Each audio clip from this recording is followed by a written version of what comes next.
April. 19 April ভোর থেকে দুপুর পর্যন্ত সিলেট জেলার উপর দিয়ে ঝড়ো হওয়ার আশঙ্কা রয়েছে। আবহাওয়া অধিদপ্তরের পূর্বাভাস অনুযায়ী পশ্চিম বা উত্তর পশ্চিম দিক থেকে ঘন্টায় 45 থেকে 60 কিলোমিটার বেগে দমকা বা ঝড়ো হাওয়া বয়ে যেতে পারে। এর সঙ্গে বৃষ্টি এবং বজ্রপাতের সম্ভাবনা রয়েছে। এ কারণে সিলেটের নদীবন্দরগুলোকে 1 নম্বর সতর্ক সংকেত দেখিয়ে যেতে বলা হয়েছে। একই সঙ্গে দেশের উত্তরাঞ্চলের আবহাওয়ায় কিছুটা পরিবর্তনের ইঙ্গিত পাওয়া গেছে।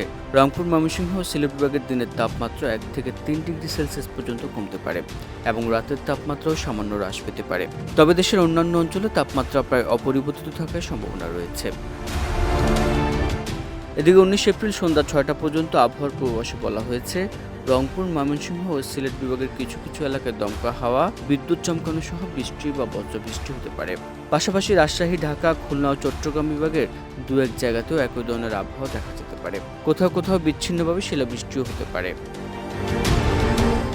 কেফায়েতুল্লাহ, দেশ রূপান্তর।